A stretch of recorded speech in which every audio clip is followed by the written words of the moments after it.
회의실이 난방이 안 돼서 보기에 좀 둔탁하겠지만 할 수 없이 파카를 입었어요.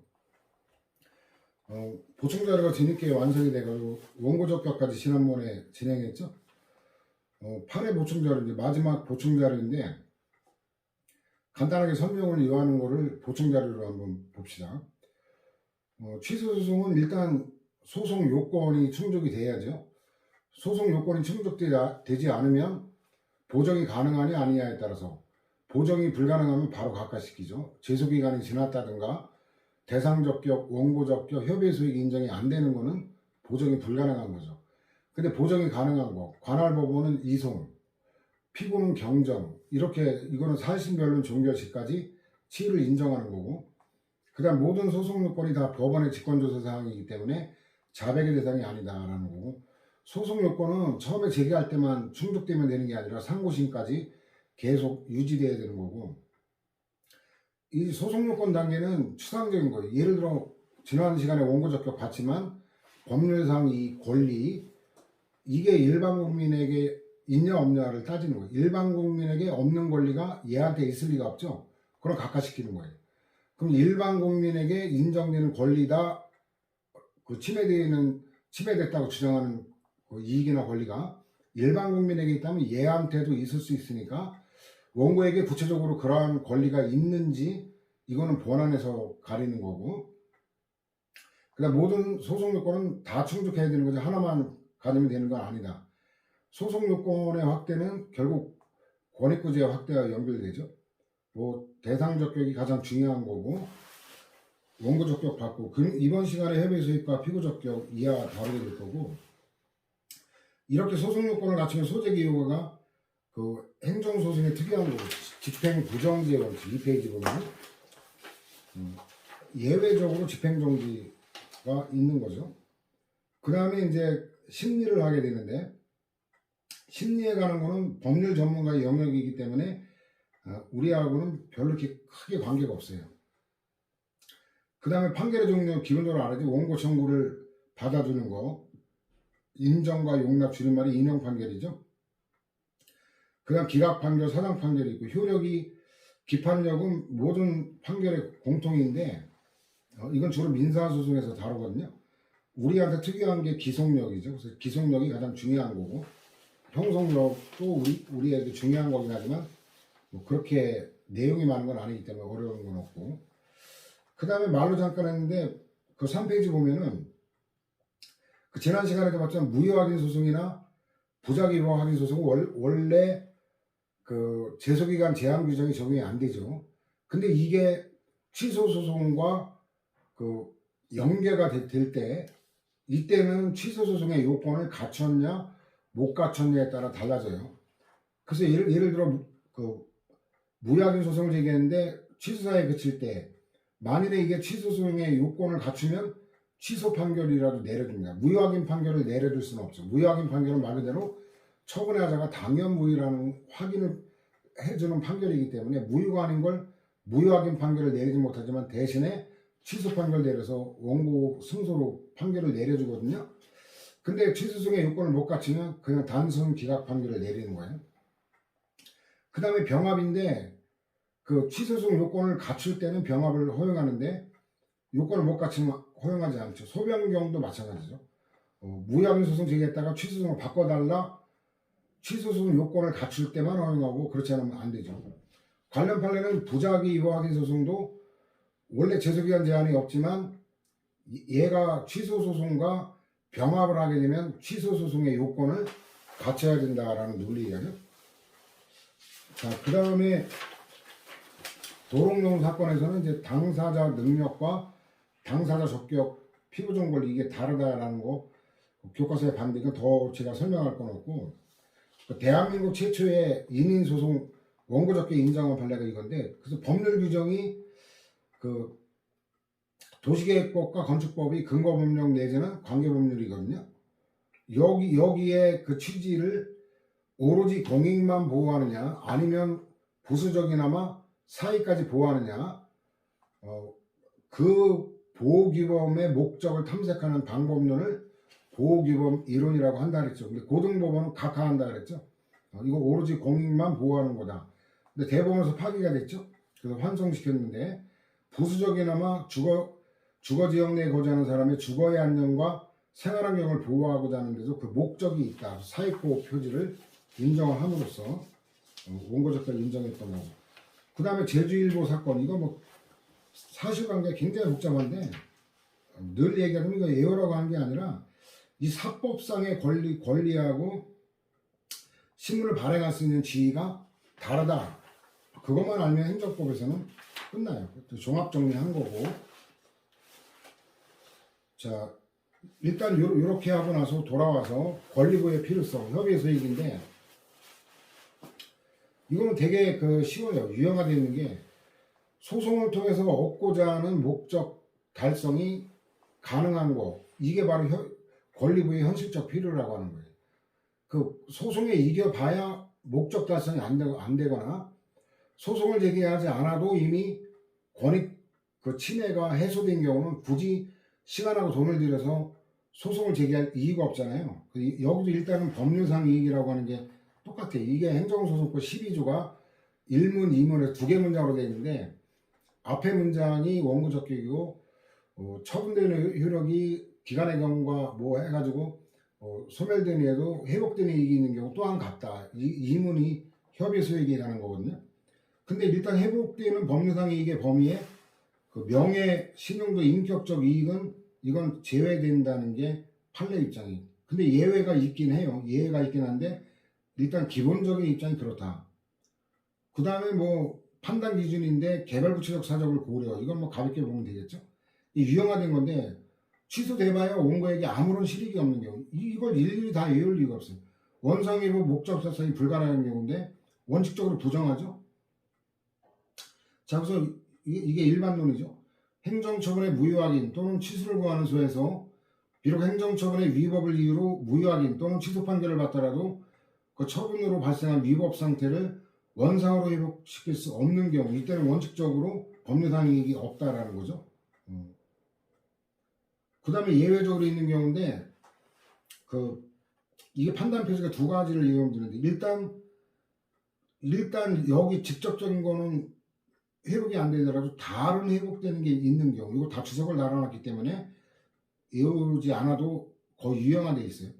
회복할 수 있는 다른 권리나 이익이 남아있거나, 그 다음에 임시이사 선임 사건에서 전원합의 제8례인데 동일한 소송 당사자 사이에서 동일한 사유로 위법한 처분이 반복될 위험이 있어 행정처분의 위법성 확인 또는 불분명한 법률 문제에 대한 해명이 필요하다고 판단되는 경우. 저 뒷부분은 헌재 결정을 거의 베꼈다고 보면 될 거예요. 거의 마이크 달기가 참 애매하네.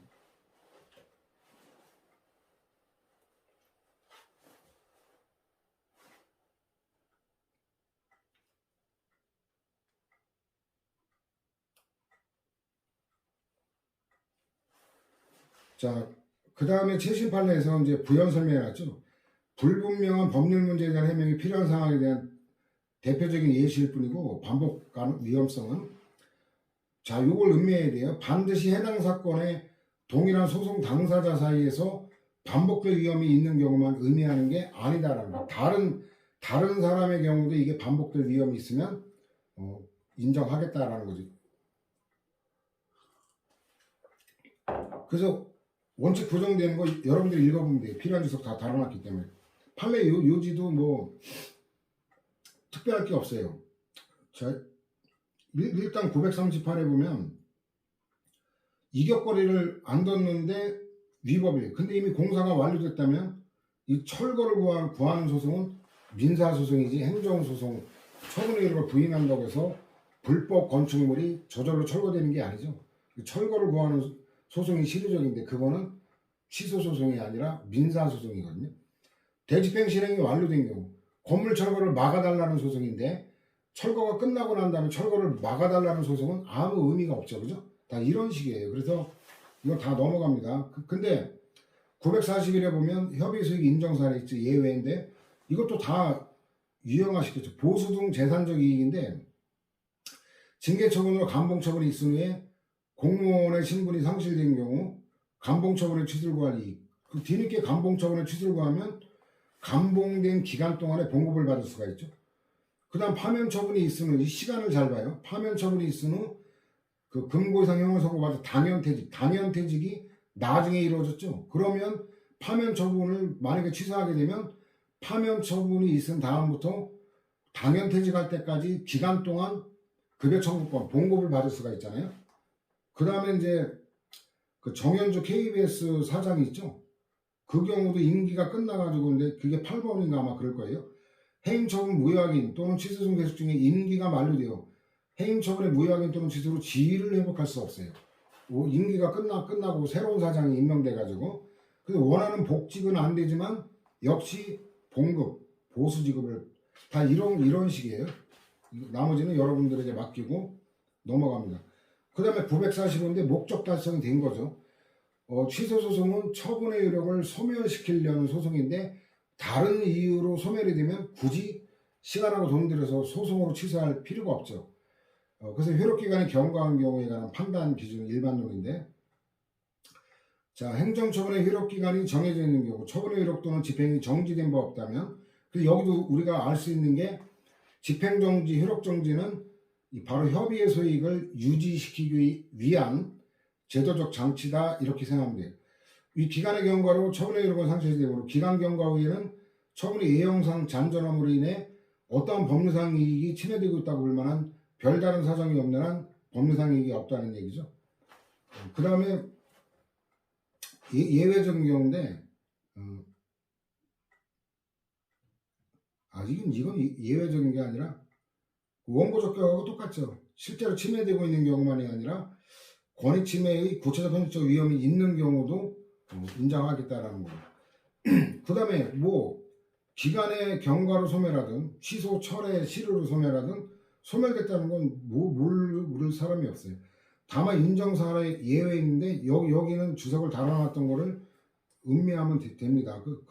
네 번째 판례가 그 기존 판례를 파기시킨 거거든요. 전환합체 되게 중요한 건데 판단 기준은 이미 받고 그 다음에 그 직권 취소 철회된 경우인데 여기도 판례 마찬가지죠. 행정처분이 취소되면 그 처분의 효력을 상실하여 더 이상 존재하지 않는 것이고 존재하지 않는 행정처분을 대상으로 한 취소소송은 소의 이익이 없어 부적법하다. 쟁송 취소나 무효확인 재결이 되든 철회가 되든 실효가 되든 실효사유, 철회사유 모르는 사람은 없잖아요. 그죠? 근데 949 아까도 말했지만 예외적 인정이 집행정지 결정이 있는 경우 그래가지고 집행정지는 아까도 얘기했지만 협의 수익을 유지하자라는 제도라 그랬죠. 자, 행정처분의 효력정지 가처분 결정은 일시 잠정적으로 처분의 집행 혹은 효력 발생을 정지하는 것이므로 집행정지 가처분으로 인해 그 행정처분의 정한 기간이 집행정지 중에 이미 지나갔다 해도 행정처분의 당부에 대한 본안 심판을 하여야 하고 돈수를 갚아지 못한다. 이 협의 수익이 유지가 된다는 얘기죠. 그 다음에 두 번째인데 이제 이게 그 임시이사 사건 종합 정리한 거죠. 그래서 아까 판단 표지는 봤죠. 반복될 위험 이런 거.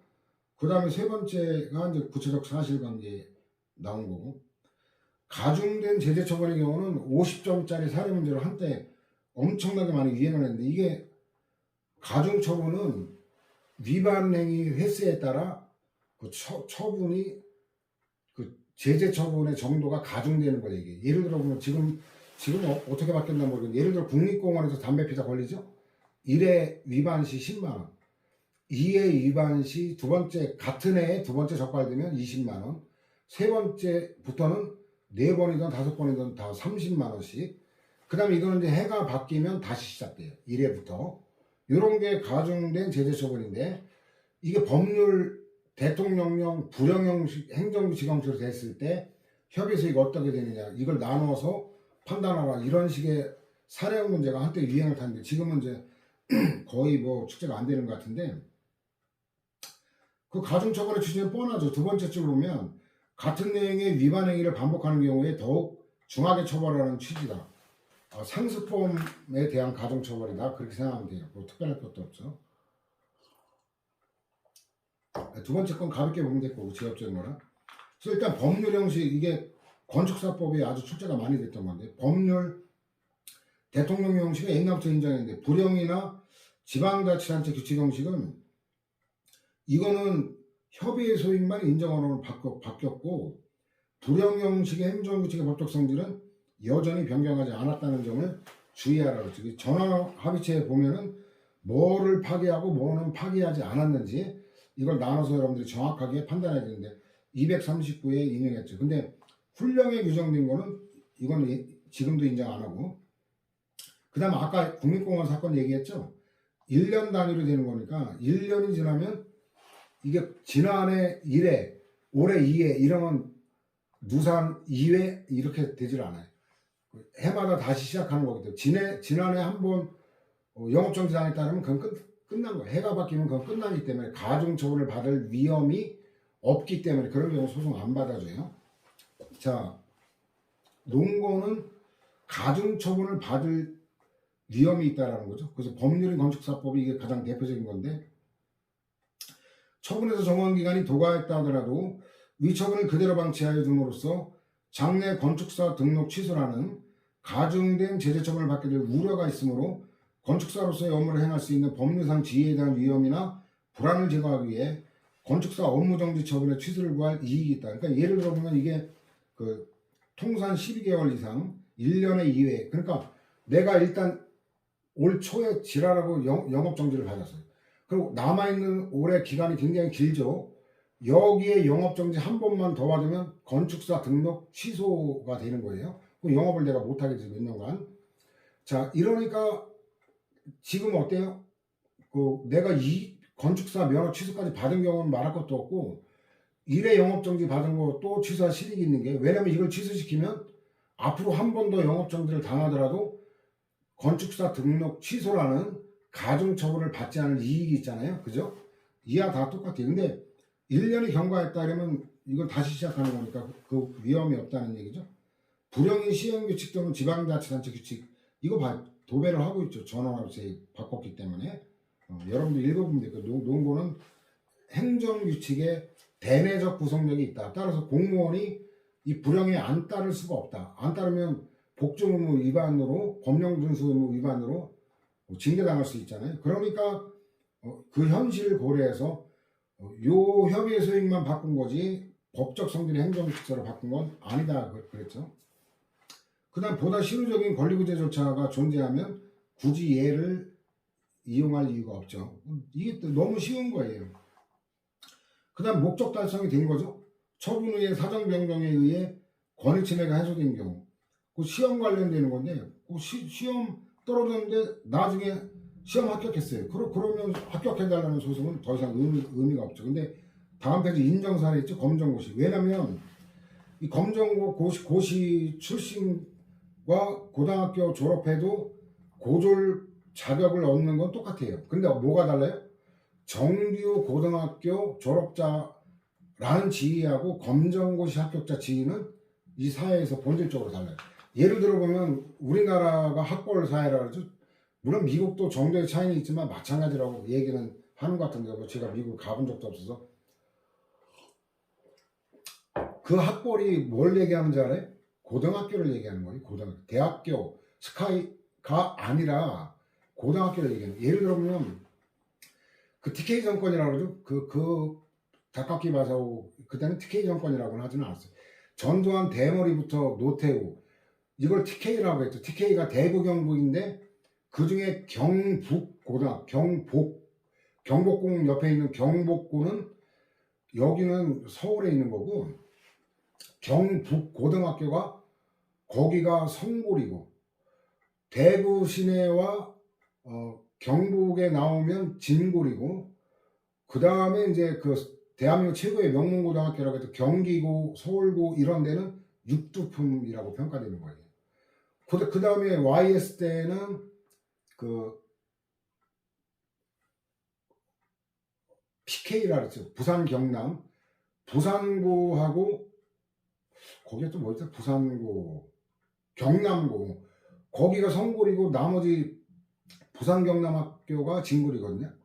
고등학교가 우리나라 학벌의 원제. 거기다가 스카이는 거기 나왔을 때 날개를 다는 거지, 그런 고등학교를 나오지 못하고 스카이 나왔다? 얘는 육두품이에요. 잘 돼야 최치원 선생 같이 천재네, 외교문사 났어, 이 실무자 역할을 하는 거예요. 육두품으로서. 그러니까 이게 고등학교 졸업 자격인지 검정고시인지는 단순한 고등학교 졸업자로서 이거 차이로 끝나는 게 아니다라는 게 깔려 있는 거예요. 기타 부정사례 이것도 뭐 다 주석 달아놨기 때문에 요지 읽어보면 될거 제가 특별히 설명할 게 없고, 인정사례도 마찬가지예요. 별도의 다른 회복되는 이익이 있다라는 거죠. 자, 그렇게 해서 협의 수익을 마무리하고, 자 이제 피고적격인데 이것도 내용이 좀 단조로워요. 어려운 부분이 하나도 없어요. 단조롭고. 이 책이 왜 뜯어졌나 이게? 두꺼워서 그런 겁니다. 지원한 게 튀어나오니까 아주 계속 거슬리네. 자, 일단 피고로 정한 행정청의 의미는 처분 권한을 가진 기관이 원칙이라는 건 당연하죠. 이건 뭐 특별할 게 없죠. 자, 근데 여러분들은 이 피고에 관한 거는 법지식이 없는 국민을 배려했다고 생각하면 돼요.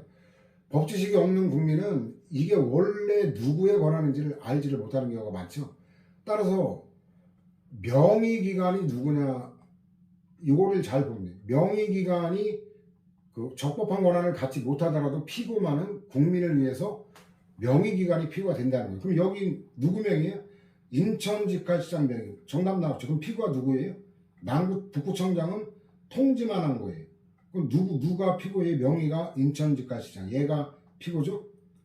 그 다음에 국무회의에서 의결했다. 그 국무회의 의결하면 누구 명의로 이게 결재가 했어요?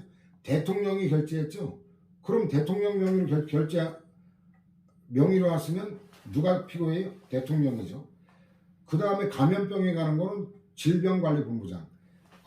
이거는 분류를 그 위임으로 돌려야 맞는 건데, 맨 첫째 줄에 나오죠. 예방접종 피해보상 업무에 관한 그 보건복지부 장관의 권한은 질병관리본부장. 지금 청으로 이게 한 단계 승격이 됐죠, 그죠? 이건 위임에 의한 거고, 지방의회와 지방자치단체장인데 그 조례에 관한 거는 공포를 해야 조례가 성립이 되죠. 근데 그 공포되기 전에 안이 들어간 거 아직 조례로 시행이 안 된 그 전 단계예요. 그 조례안 의결권은 누구 명의? 지방의회 명의죠. 너무 쉬워요. 그래서 처분적, 밑에 보면 제목 보면 처분적 조례에 관한 거, 조례에 관한 거 지방자치단체장, 교육조례는 교육감. 그 다음에 위원회인데 감사원, 저거는 이제 행정행위 확인행위에서도 봤죠. 그 다음에 또 두 번째로 외워야 됩니다. 법률에 특별 규정이 있어요. 중앙노동위원회 자체가 합의행정청인데 위원장을 피고로 하도록 되어 있기 때문에 이거 외워둬야 돼요. 법률에 그렇게 되어 있어요. 그 다음에 위원장 명의, 이러면 뭐 위원장이 피고가 되겠죠. 자, 권한의 위임위탁. 이것도 여러분들 개념 이제 모른다고 할 사람 없죠. 위임위탁하면 법적 권한이 넘어가죠. 다만 사무주체는 넘어가는 게 아니고, 권한하고 사무주체는 다른 거라고 국가배상에서 우리가 봤죠.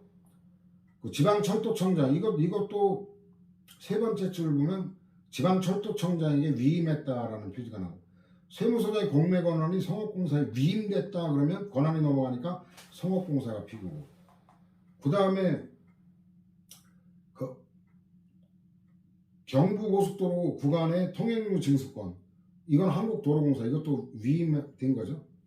그 위탁도 마찬가지. 위탁했다 공사에게, 그러면 공사. 그다음 위탁, 그러면 저작권 심의기관에. 자, 너무 쉽죠. 6번 판례 같은 경우 또 마찬가지죠. 여기 그 두 번째 줄 판례 요지 두 번째 그 위탁을 받았다라는 표기가 나오죠. 그 다음에 대리 내부임 위임 정결은 위임 위탁과 달리 이건 법적 권한이 이전이 안 됩니다. 그러니까 원래 권한자인 피대리 기관, 위임 기관이 되는 게 원칙이에요.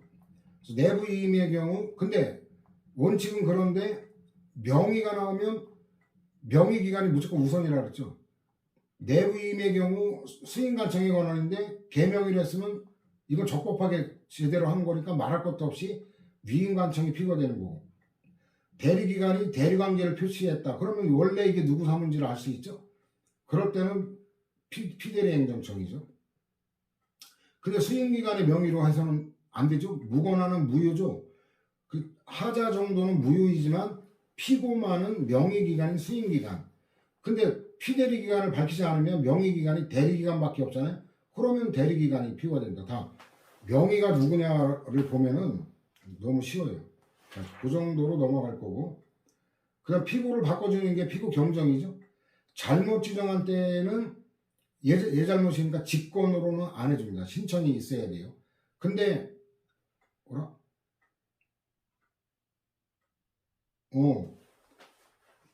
두 번째 얘 잘못이 아닌 거, 그 조직이 달라졌다든가 이래서 권한 승계 이럴 때는 직권까지 된다는 것도 의미를 해야 될 거고. 첫 번째 판례는 652에서 인용해서 봤죠. 이게 보정이 가능한 소송 요건의 대표죠. 권한 승계됐을 때 의미가 조직 개혁 이것만이 아니라 주소 변경으로 인한 것까지 포함한다. 가볍게 봐주면 될 거고. 법원이 피고 적격 여부에 관한 성명권을 행사하여 당사자에게 의견을 진술할 기회를 부여했음에도 정당한 피고로의 경정 신청을 하지 않은 경우에 법원이 피고 지정이 잘못되었다는 이유로 소를 각하한 거, 이거는 위법이 아니다. 왜? 보정 기회를 줬는데 경정 신청을 안 했기 때문에 이거는 그냥 각하시키는 거예요. 그 다음 판례는 899 관련해서 이미 봤죠. 피고 경정 가능 시기, 이건 모든 소송요건 공통이라 그러죠. 사실 구조변론 종료시, 이 말은 뭐예요? 사실심 고등법원까지를 얘기하는 거예요. 1심과 2심. 이 말은 대법원에서는 안 된다라는 얘기예요. 그 다음에 참고로 얘기하면 구조변론 종결시하고 판결시는 물리적으로는 시간 차이가 있죠. 왜냐하면 복잡한 사건은 변론 종결되고 나서도 3달 정도 판결문 쓰는데 3달 정도 걸리는 경우도 있다 그래요. 통상 20일에서 한 달 정도 걸리고. 근데 이 법학에서는 물리학이 아니기 때문에 물리적 시간은 고려를 안 해요. 그래서 변론 종결시는 판결시와 같은 의미로 법학에서 사용한다. 알아두시면 될 거고. 소송 참가도 굉장히 단조로워요.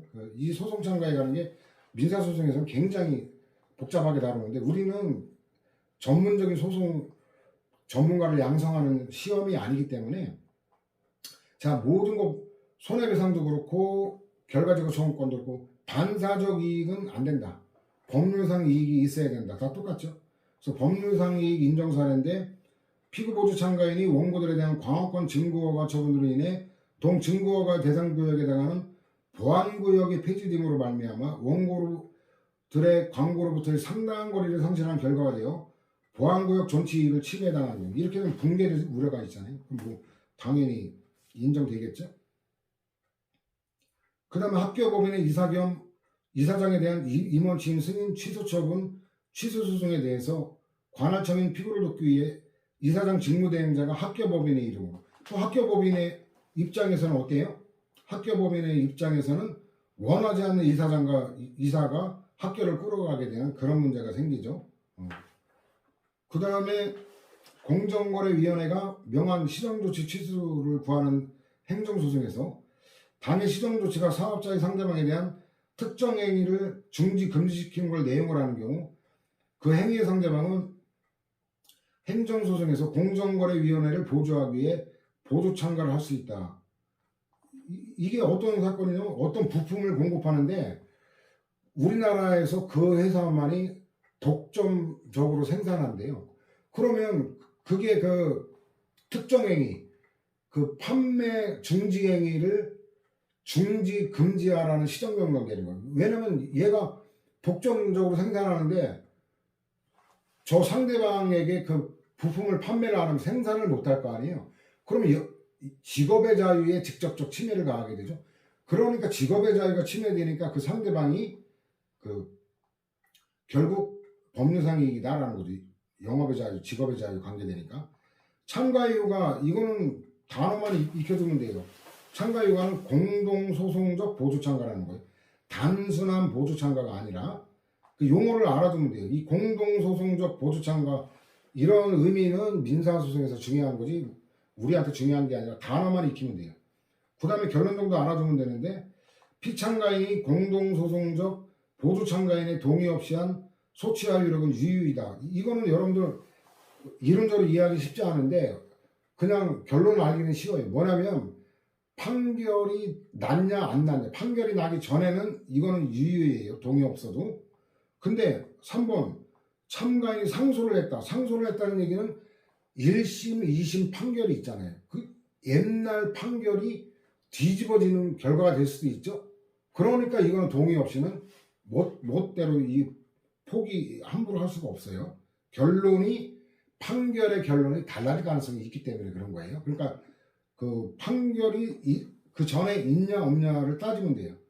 그 다음에 그 이의 신청하지 아니한 채 변론 준비기일에서 진술을 한 경우 이때는 수수법원의 보조 참가 허가 결정 없이 계속 소송 행위를 할 수 있다.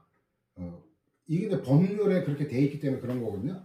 그래서 최신 판례라 알아두면 좋은데 출제 자체가 별로 안 되는 쟁점이기 때문에 이거 실패하면 말아버려도 상관없고. 자, 이렇게 해서 또 세 가지 소송 요건을 다뤘고, 대상 적격은 굉장히 방대하기 때문에 잠깐 쉬었다가 진행하도록 하겠습니다.